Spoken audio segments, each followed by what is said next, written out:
트럼프 행정부가 새 국가 방위 전략을 공개했습니다. 대북 억제에 대한 주도적 책임은 우리나라에 맡기고 미국은 제한적으로 지원하겠다는 내용이 담겼습니다. 주한미군의 역할과 한미 연합 방위 체계가 조정될 수도 있다는 분석이 나옵니다. 오늘의 첫 소식 뉴욕에서 조아라 특파원이 전합니다. 현지 시각 어제 트럼프 2기 행정부의 첫 국방 전략이 공개됐습니다. 새 국방 전략에는 한국은 매우 중요하면서도 더 제한적인 미국의 지원을 받으며 대북 억제에서 1차적인 책임을 질 능력이 있다며 한반도의 주된 방어 책임이 한국에 있다는 내용이 명시됐습니다.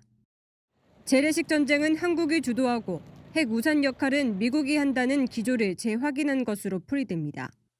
아울러 한국이 한반도의 안보 분담금을 더 내야 한다는 트럼프 대통령의 생각을 다시 한번 강조한 셈입니다.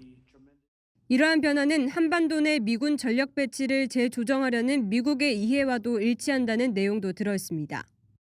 America can't be everywhere all the time, nor should we be. It was also prudent that we review that force posture in real time alongside our allies and partners to make sure it's right size.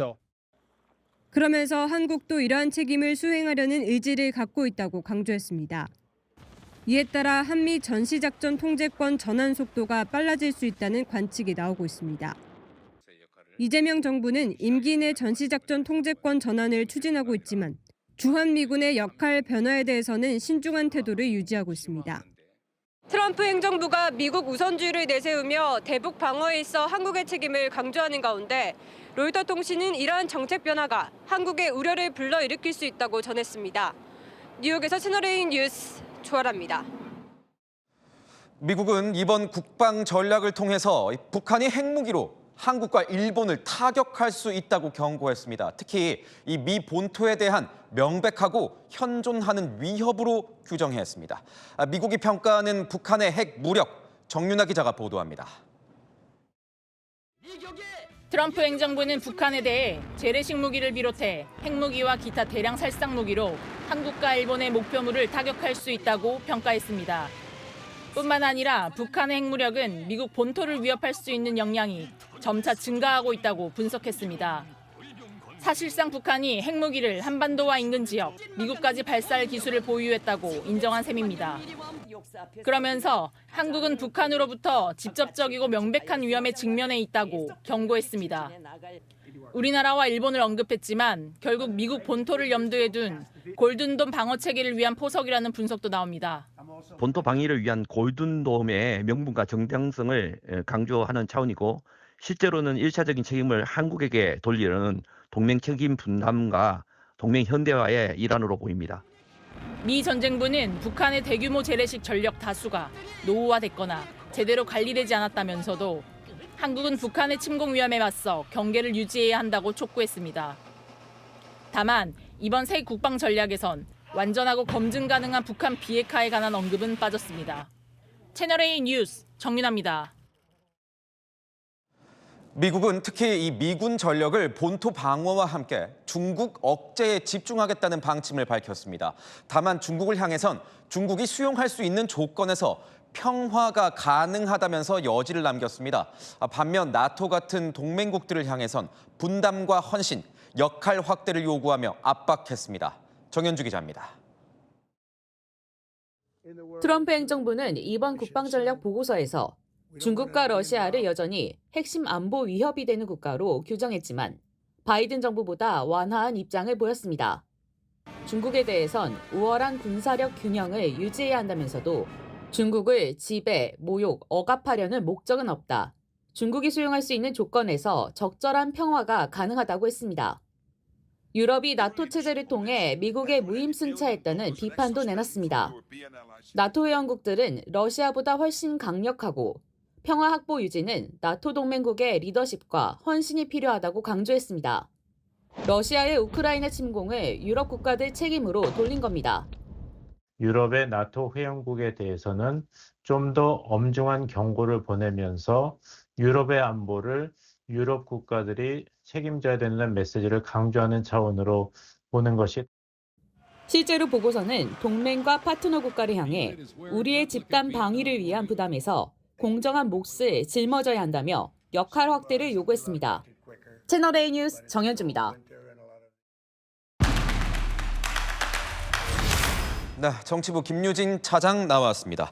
이 미국의 국방 전략, 이 NDS가 뭔가요? 미국의 옛 국방부죠.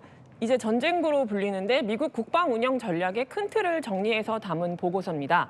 새 행정부가 출범할 때마다 나오는데요. 이번에 23페이지 분량으로 나왔습니다. 트럼프 2기 행정부가 내놓은 첫 문서인데 앞으로 트럼프 정부가 취할 국방 전략의 방향을 총 정리했다고 보면 됩니다. 여기에 주한미군에 대한 언급이 담겼습니까? 직접적인 언급은 없습니다.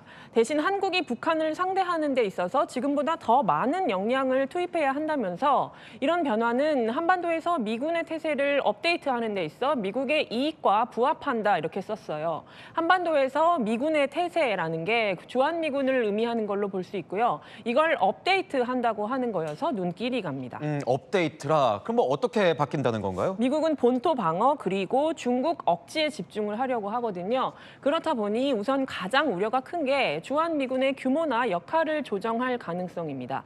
트럼프 행정부는 지금까지 대북 방어에 동원해 오던 주한미군을 이제는 중국의 위협, 그러니까 대만 유사시에 동원할 수 있다고 주장합니다. 전략적 유연성을 말하는 건데요. 지난해 11월 피트 헤그세스 전쟁부 장관이 방한했을 당시에도 주한미군의 전략적 유연성이 필요하다는 얘기를 했었고요. 지난해 12월 말 평택의 주한미군 기지 캠프 험프리스에 있던 미 육군 아파치 대대 2개 중 1개가 비활성화됐다는 사실이 전해지기도 했죠. 아파치 헬기 48대 중에 24대를 철수했는데 이 조치가 주한미군 병력 감소로 이어지는 것 아니냐 이런 우려가 있었습니다. 주한미군 규모가 축소된다는 건가요? 최소한 미국이 그걸 일방적으로 결정할 수는 없습니다. 일단 올해 미 의회 국방수권법에 현재 28,500명인 주한미군 규모를 줄이는데 예산을 못 쓰게 하는 조항이 포함되어 있고요.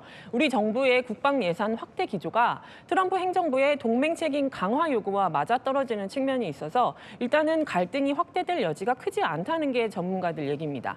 다만 한국이 스스로 대북 억제를 책임지면 미국으로선 주한미군을 다른 지역에 투입할 여력을 갖게 되는 만큼 당장 감축은 아니어도 조정될 가능성은 열려 있습니다. 우리 안보는 어떻게 되는 겁니까? 뭐 정부 입장이 나온 게 있습니까? 일단 미국의 전략에 대해서 우리 정부도 인지를 하고 대응을 해왔거든요. 지난해 초 트럼프 행정부 출범 이후 동맹 현대화 등의 이름으로 한미 간에 다양한 논의가 있는 걸로 파악되고요. 정부도 우리가 처한 현실을 강조해 안보 공백을 최소화한다는 입장입니다. 마침 이번 보고서 작성을 주도한 걸로 알려진 엘브리지 콜비 미국 전쟁부 정책 차관이 내일 방한합니다. 주한미군의 역할 등과 관련해 한미 간에 더 진전된 논의가 이어질지 지켜봐야겠습니다. 네, 잘 들었습니다. 지금까지 아는 기자 김유진 차장이었습니다.